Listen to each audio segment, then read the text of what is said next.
जय श्री राम, जय हनुमान, जय बागेश्वर धाम। आप सभी का स्वागत है आपके अपने चैनल भागवत पाठ में। 30 वर्षों के बाद यह अत्यंत दुर्लभ संयोग बन रहा है कि पुरुषोत्तम मास में सोमवती अमावस्या आ रही है। जी हाँ, ऐसा संयोग इससे पहले 1996 में बना था। देखिए, पुरुषोत्तम मास तो प्रत्येक 3 वर्षों के अंतराल पर आता है, लेकिन उन 3 वर्षों के बाद आने वाले इस विशेष मास में सोमवती अमावस्या का मिल जाना अपने आप में बहुत ही दुर्लभ घटना है। तो इस वर्ष 2026 में यह अद्भुत योग 15 जून को बन रहा है और फिर आने वाले वर्षों में यह हमारे जीवन में दोबारा बने या ना बने, इसका कोई निश्चित भरोसा नहीं है। इसलिए हमें इसका पूरा लाभ अवश्य ले लेना चाहिए। अधिक मास अपने आप में ही करोड़ों गुना पुण्य प्रदान करने वाला माना गया है और इसके भीतर भी सोमवती अमावस्या का आना इसकी महिमा को और अधिक बढ़ा देता है। इतना ही नहीं, यदि दुर्लभता की बात करें तो इसी दिन मिथुन संक्रांति भी पड़ी है और इस दिन सर्वार्थ सिद्धि योग भी बन रहा है, अर्थात बड़े बड़े और अत्यंत पुण्यदायक योग एक ही दिन एकत्रित होकर उपस्थित हो रहे हैं। तो सोचिए, इनकी महिमा कितनी महान होगी और इनका लाभ हमें किस प्रकार लेना चाहिए। यह सब जानने के लिए पूरा वीडियो अवश्य देखिए। आप लोग इस विषय को अच्छी तरह समझकर जाएंगे और फिर आपको कहीं और दूसरे वीडियो देखने की आवश्यकता बिल्कुल नहीं पड़ेगी। बस इस वीडियो को ध्यानपूर्वक अंत तक अवश्य देखिएगा। महर्षि वेदव्यास जी कहते हैं, यदि सोमवती अमावस्या के दिन कोई व्यक्ति मौन होकर स्नान करता है तो उसे 1000 गोदान के बराबर पुण्य फल प्राप्त होता है। कितना सरल और छोटा सा कार्य है ना। यह तो लगभग सभी लोग कर सकते हैं। अब प्रश्न आता है कि स्नान कैसे करना है। सुबह सूर्योदय से पहले आपको स्नान कर लेना है और विशेष बात यह है कि स्नान मौन रहकर करना है। आप लोग पूछ सकते हैं कि क्या हम नदी में भी स्नान कर सकते हैं। जी हाँ, आप बिल्कुल स्नान कर सकते हैं, लेकिन ध्यान रखिएगा, यदि आप घर पर हैं तो सूर्योदय से पहले स्नान अवश्य कर ले और यदि किसी पवित्र नदी में स्नान करने जा रहे हैं तो सूर्योदय होने के लगभग 1 से 1.5 घंटे के भीतर ही स्नान कर लेना चाहिए। यह स्नान अत्यंत पुण्यदायक माना गया है और आपको 1000 गोदान के समान पुण्य प्रदान करेगा। स्नान करते समय अपने स्नान के जल में थोड़ा सा काला तिल अवश्य डाल दीजिए। यदि संभव हो तो उसी तिल युक्त जल से स्नान कीजिए।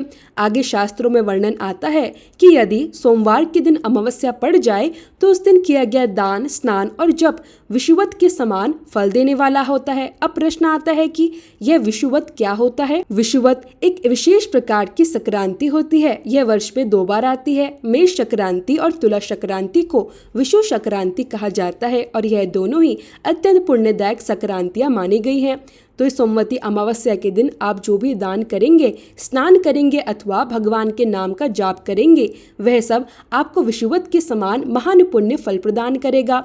अब विषुवत फल कितना महान होता है, इसका भी वर्णन हमारे शास्त्रों में विस्तार से मिलता है। शास्त्रों के अनुसार सामान्य दिनों की तुलना में विषु संक्रांति के दिन किया गया प्रत्येक सत्कर्म सूर्य ग्रहण और चंद्र ग्रहण के समय किए गए पुण्य कर्मों के समान फलदायक माना जाता है। और सबसे विशेष बात यह है कि इस दिन जो भी पुण्य प्राप्त होता है वह अक्षय हो जाता है। अब अक्षय का अर्थ आप लोग भली भांति समझते होंगे। अक्षय अर्थात जिसका कभी क्षय न हो, जिसका कभी नाश न हो। मृत्यु इस शरीर को हमसे अलग कर सकती है, लेकिन ऐसे दिव्य और दुर्लभ योगों में जो पुण्य प्राप्त होता है, मृत्यु भी उस पुण्य को हमसे छीन नहीं सकती। अर्थात इस दिन प्राप्त होने वाला पुण्य सदैव के लिए अटल, अमर और अक्षय बन जाता है। इसलिए ऐसे दिव्य अवसर को कभी भी व्यर्थ नहीं जाने देना चाहिए। अब आगे इसकी महिमा और भी सुनिए। देखिए, मैंने आपको पहले ही बताया कि 15 जून 2026 को पुरुषोत्तम मास की सोमवती अमावस्या है और इसी दिन मिथुन संक्रांति भी पड़ी है। तो एक और सोमवती अमावस्या स्वयं विषु संक्रांति के समान पुण्य प्रदान कर रही है और दूसरी ओर उसी दिन वास्तविक मिथुन संक्रांति भी उपस्थित है। अब संक्रांति क्या होती है, इसे भी थोड़ा सरल रूप में समझ लीजिए। हमारे वर्ष में 12 महीने होते हैं और सूर्यदेव प्रत्येक महीने अपनी राशि बदलते हैं, अर्थात एक राशि से दूसरी राशि में प्रवेश करते हैं। जिस समय सूर्य अपनी राशि का परिवर्तन करते हैं उसी समय को संक्रांति कहा जाता है। लेकिन पुरुषोत्तम मास एक ऐसा विशेष मास होता है जिसके भीतर सूर्य किसी भी राशि में परिवर्तन नहीं करते, अर्थात यह संक्रांति रहित महीना माना जाता है। और यही पुरुषोत्तम मास 15 जून को अमावस्या के दिन समाप्त हो रहा है, तो इसी दिन संक्रांति भी पड़ रही है। अब आप स्वयं विचार कीजिए, एक और अमावस्या आपको विषु संक्रांति के समान पुण्य प्रदान कर रही है और दूसरी ओर उसी दिन मिथुन संक्रांति भी उपस्थित है, अर्थात एक ही दिन आपको दो संक्रांतियों के समान पुण्य लाभ प्राप्त हो रहा है। समझ गए होंगे आप लोग। अब प्रश्न आता है कि मिथुन संक्रांति कितनी पुण्यदायक होती है। मिथुन संक्रांति को षडशीति संक्रांति कहा जाता है और शास्त्रों में बताया गया है कि षडशीति संक्रांति में किए गए जप, तप, ध्यान, दान और सत्कर्म सामान्य दिनों की अपेक्षा 86,000 गुना अधिक पुण्य प्रदान करते हैं, अर्थात सामान्य दिनों में जो पुण्य आपको प्राप्त होता है उसी कार्य का फल इस विशेष संक्रांति में 86,000 गुना तक बढ़ जाता है। अब आगे भी सुनते जाइए कि 15 जून को कितना दुर्लभ और अद्भुत योग बन रहा है। संक्रांति की बात चली है तो संक्रांति की अपने आप में ही असीम महिमा बताई गई है। स्कंद पुराण के नागर खंड में वर्णन मिलता है कि स्नान, दान, जप, तप, श्राद्ध, होम आदि सब महाफल देने वाले होते हैं। तप में क्या आता है? तप में भगवान का जप, स्मरण और भक्ति भी शामिल होती है, इसलिए इस दिन आप लोग अधिक से अधिक भगवान का नाम जपिए। आगे शास्त्रों में वर्णन आता है, संक्रांति के अवसर पर जो भी हव्य और कव्य अर्पित किए जाते हैं, भगवान सूर्य उन्हें जन्म जन्मांतर तक फल स्वरूप प्रदान करते रहते हैं। अब हव्य और कव्य क्या होते हैं यह भी जान लीजिए। हव्य का अर्थ होता है यज्ञ और हवन में अर्पित की जाने वाली सामग्री और कव्य का अर्थ होता है पितरों के निमित्त किए जाने वाले दान, तर्पण, श्राद्ध और अन्य पुण्य कर्म। इसलिए संक्रांति के दिन यदि आप हवन करते हैं, यज्ञ करते हैं, पितरों के लिए दान पुण्य करते हैं या कोई भी शुभ कार्य करते हैं तो उसका फल साधारण नहीं होता। यहाँ शास्त्र बहुत सुंदर बात बताते हैं कि संक्रांति के दिन जो भी हव्य और कव्य दिया जाता है उसे स्वयं भगवान सूर्य अपने संरक्षण में रख लेते हैं और फिर जन्म जन्मांतर तक उसका फल देते रहते हैं। इसे यदि सरल उदाहरण में समझे तो जैसे बहुत से लोग अपना धन बैंक में फिक्स डिपॉजिट करा देते हैं और फिर उसका ब्याज लगातार मिलता रहता है, उसी प्रकार भगवान का यह दिव्य नियम है कि संक्रांति के दिन आप जो पुण्य कर्म करते हैं, जो दान करते हैं, जो हवन करते हैं, जो पितरों के लिए करते हैं, वह सब भगवान सूर्य के यहाँ मानो सुरक्षित हो जाता है। फिर उसका फल आपको केवल एक बार नहीं बल्कि जन्म जन्मांतर तक मिलता रहता है। शास्त्र स्पष्ट कहते हैं कि भगवान सूर्य जन्म जन्मांतर तक निरंतर उसका फल प्रदान करते रहते हैं। अब हम लोग पुनः आते हैं सोमवती अमावस्या की महिमा पर।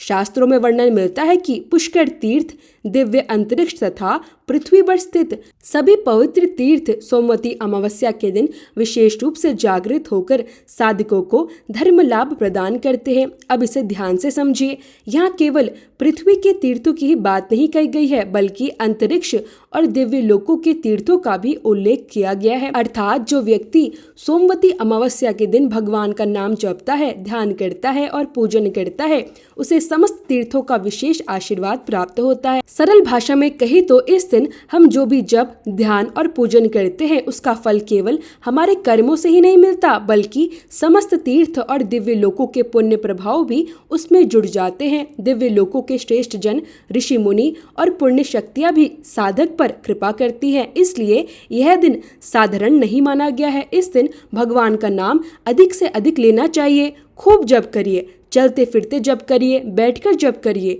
काम करते हुए भी भगवान का स्मरण करते रहिए। कई लोग कहते हैं कि हमें बैठकर जप करने में मन नहीं लगता, तो कोई बात नहीं, हमारे सनातन धर्म में जप की अनेक पद्धतियां बताई गई है।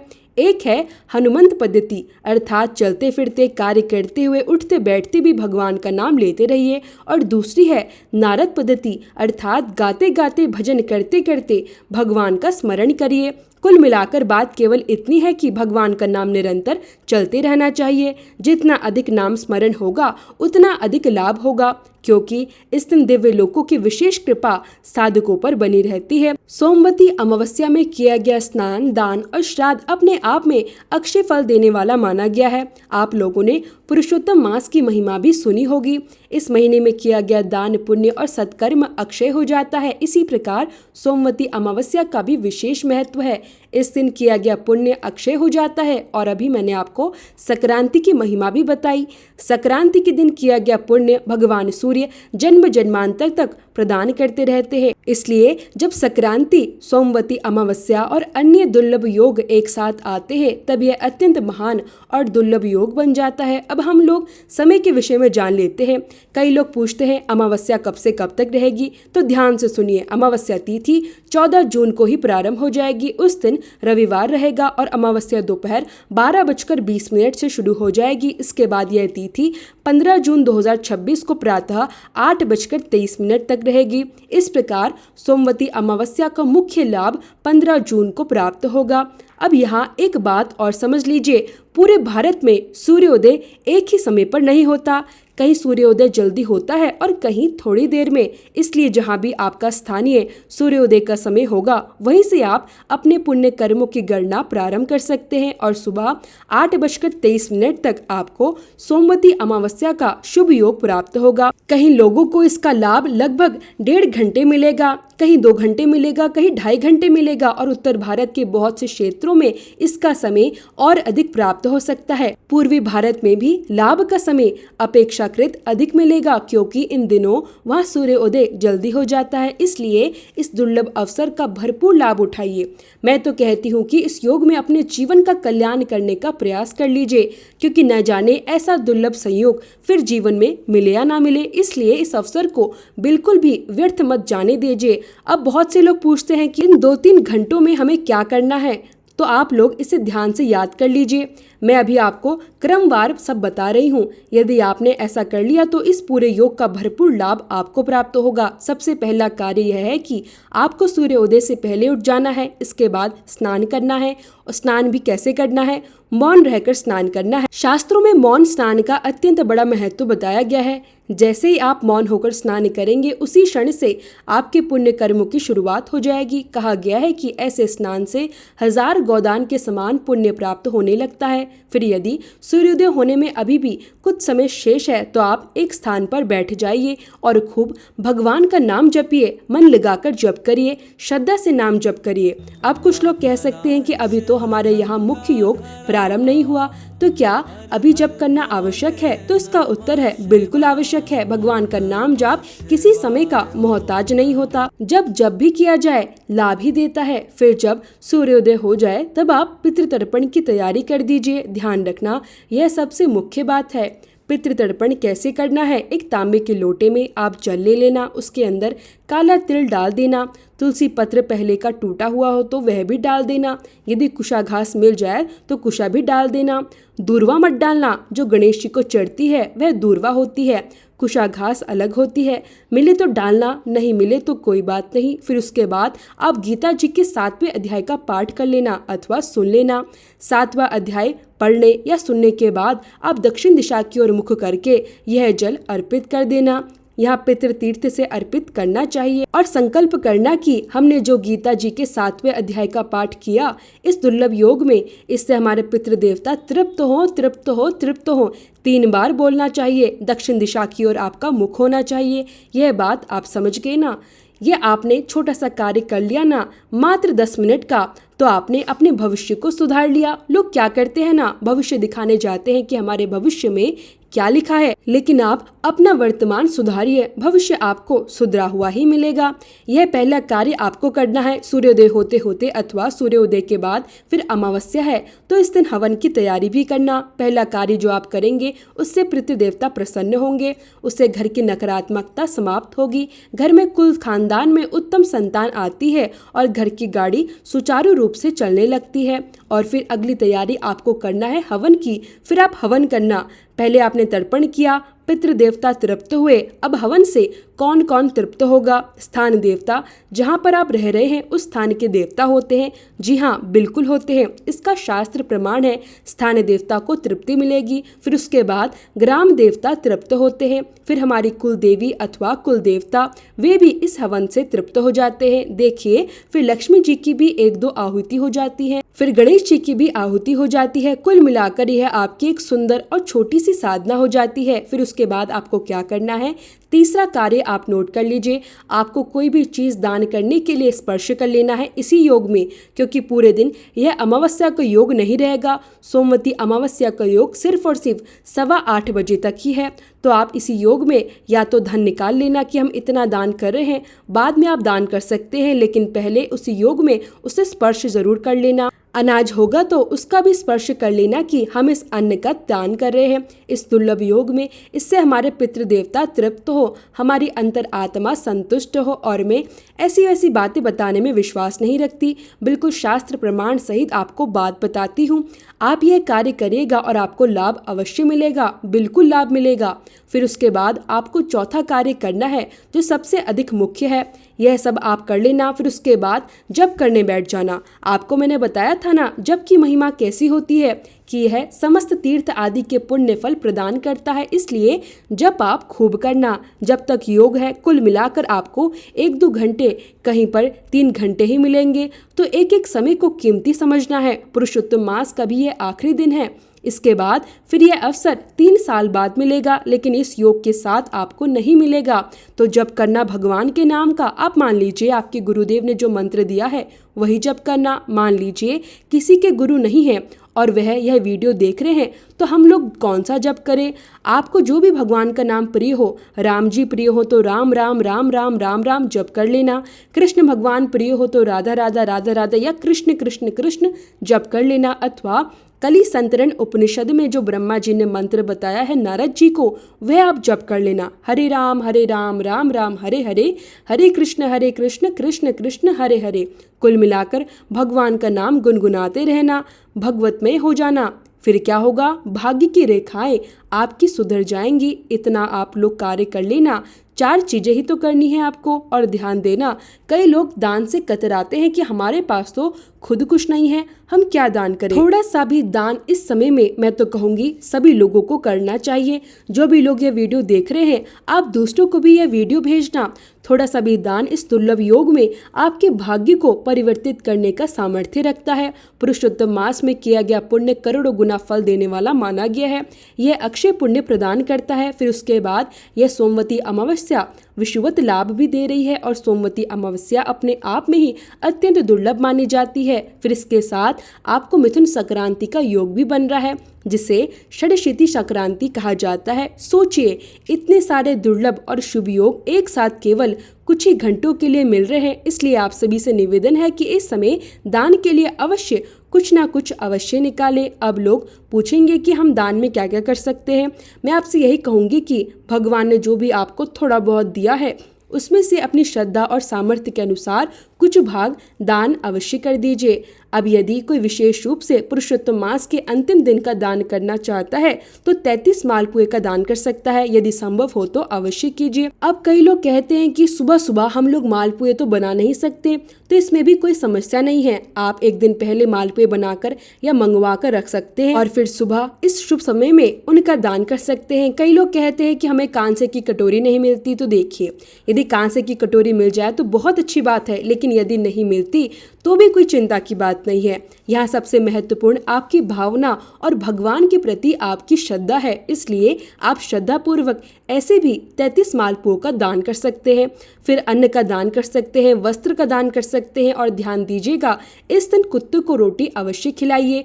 कौवों के लिए भी खाने पीने के कुछ टुकड़े अवश्य डाल दीजिए। फिर चींटियों के लिए भी कुछ न कुछ अवश्य निकालिए। मैं ये बातें आपको मन से नहीं बता रही, यह सभी शास्त्रों में प्रमाणित बताई गई हैं। इसे पंचबली कहा जाता है। यह पितरों के निमित्त किए जाने वाला दान माना गया है। फिर इसके बाद गौ माता को भी दान करना चाहिए। यदि कहीं गाय मिल जाए तो बहुत अच्छी बात, श्रद्धा से दान कर दीजिए। सदाचारी ब्राह्मण को भोजन कराना चाहिए। यदि ऐसे ब्राह्मण उपलब्ध ना हो तो जो अंश आप गाय या सदाचारी ब्राह्मण के लिए निकालना चाहते हैं, उसे किसी जरूरतमंद, गरीब अथवा असहाय व्यक्ति को भी भोजन कराकर या दान देकर समर्पित कर सकते हैं। इसलिए इस विशेष समय में दान करने से बिल्कुल भी पीछे मत हटिए।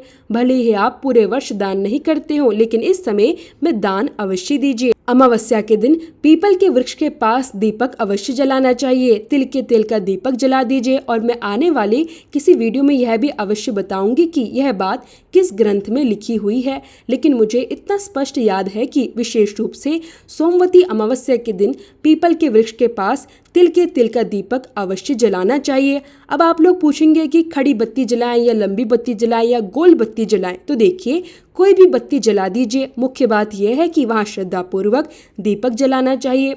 यहाँ ऐसा कोई विशेष विधान नहीं बताया गया है कि केवल एक ही प्रकार की बत्ती होनी चाहिए, इसलिए श्रद्धा से दीपक जला दीजिए, लेकिन दीपक के नीचे एक छोटा सा आसन अवश्य दे दीजिए। फिर पीपल देवता की कुछ परिक्रमा कर लीजिए। अब कई लोग पूछते हैं कि पीपल देवता कौन है, तो शास्त्रों में पीपल को भगवान श्री कृष्ण का स्वरूप माना गया है। भगवान ने स्वयं विभूति योग में पीपल को अपना स्वरूप बताया है, इसलिए पीपल की श्रद्धा पूर्वक परिक्रमा करके आप सोमवती अमावस्या का पूर्ण लाभ प्राप्त कर सकते हैं।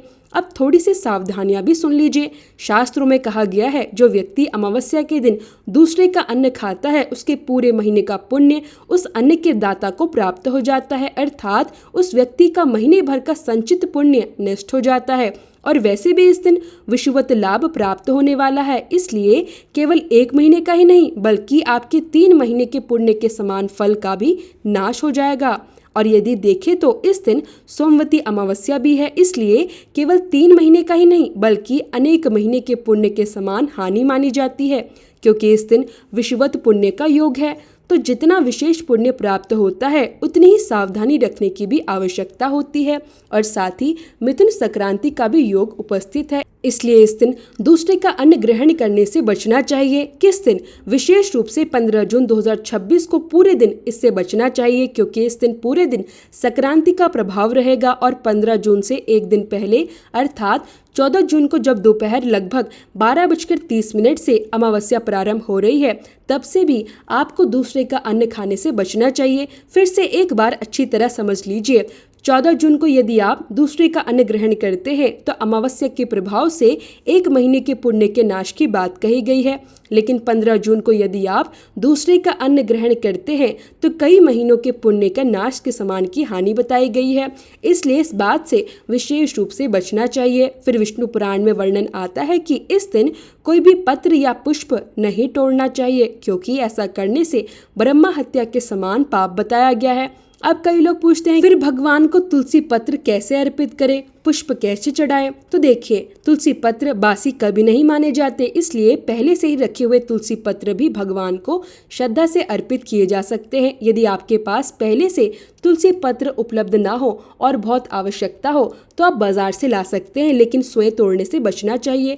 शास्त्रों में इसे ब्रह्म हत्या के समान पाप बताया गया है, इसलिए सावधानी अवश्य रखिए। ध्यान रखिएगा, तुलसी पत्र दोनों दिन नहीं तोड़ने हैं।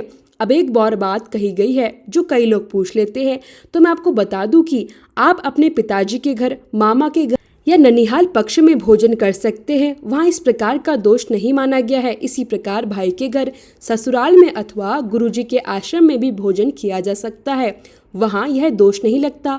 गुरुजी के आश्रम में जो प्रसाद प्राप्त होता है वह श्रद्धा पूर्वक ग्रहण किया जा सकता है, लेकिन यदि आप किसी मंदिर में जाएं और वहाँ आपको प्रसाद ग्रहण करना पड़े तो एक छोटी सी बात का ध्यान रखिए। पहले वहाँ अपनी श्रद्धा अनुसार कुछ दान कर दीजिए और उसके बाद प्रसाद ग्रहण कीजिए, क्योंकि मंदिर में जो प्रसाद हमें प्राप्त होता है वह कहीं ना कहीं भक्तों के दान और समर्पण से ही तैयार होकर आता है, इसलिए पहले कुछ दान कर दीजिए, फिर प्रसाद ग्रहण कर लीजिए। और ध्यान रखिए, यहाँ प्रसाद लेने की कोई मनाही नहीं है, प्रसाद का कोई निरादर नहीं है। मैं प्रसाद के विरुद्ध बिल्कुल भी नहीं कह रही। आप श्रद्धा से प्रसाद ग्रहण कीजिए, उसे अपने सिर माथे से लगाइए और आदर पूर्वक स्वीकार कीजिए, लेकिन यदि संभव हो तो कुछ दान देकर ही प्रसाद ग्रहण कीजिए। इस बात को सही भाव से समझिएगा। मेरे कहने का अर्थ कुछ और नहीं है, इसलिए इसका कोई दूसरा अर्थ मत निकालिएगा। प्रसाद का निरादर करना हमारा उद्देश्य बिल्कुल नहीं है। प्रसाद तो भगवान की कृपा है और उसका सदैव सम्मान करना चाहिए। बस इतना ध्यान रखिए कि जहाँ संभव हो वहाँ अपनी श्रद्धा अनुसार कुछ दान अवश्य कर दीजिए, ताकि लेने के साथ साथ देने का भाव भी बना रहे। यदि आपने इस पूरी बात को ध्यानपूर्वक सुन लिया तो निश्चित रूप से आप इस दुर्लभ तिथि का पूरा लाभ प्राप्त कर सकेंगे। अब इसे अपना कर्तव्य समझकर इस जानकारी को और लोगों तक भी पहुंचाइए। वीडियो को अपने परिवार, मित्रों और परिचितों तक भी भेजिए, ताकि जब जीवन में हमें इतना दुर्लभ और शुभ अवसर प्राप्त हुआ है तो हम सभी मिलकर इसका अधिक से अधिक लाभ उठा सके और अधिक से अधिक लोग इस विशेष तिथि के महत्व को समझ सके। हम सब मिलकर इस दुर्लभ अवसर का लाभ उठाएं। ईश्वर से यही प्रार्थना है कि सभी का कल्याण हो, सभी सुखी रहे, सभी निरोग रहे, सभी के जीवन में मंगल और शुभता बनी रहे, सबका मंगल हो, सबका भला हो। तो मुझे पूरी उम्मीद है कि मेरे द्वारा दी गई सोमवती अमावस्या की यह जानकारी आपको अवश्य पसंद आई होगी और आपको इससे पूर्ण संतुष्टि मिली होगी। यदि वीडियो पसंद आया हो तो वीडियो को लाइक जरूर करें, चैनल को सब्सक्राइब कर दीजिएगा और साथ ही पास वाला बेल आइकन भी ज़रूर दबाइएगा, ताकि आने वाले हर वीडियो का नोटिफिकेशन सबसे पहले आपको मिल सके।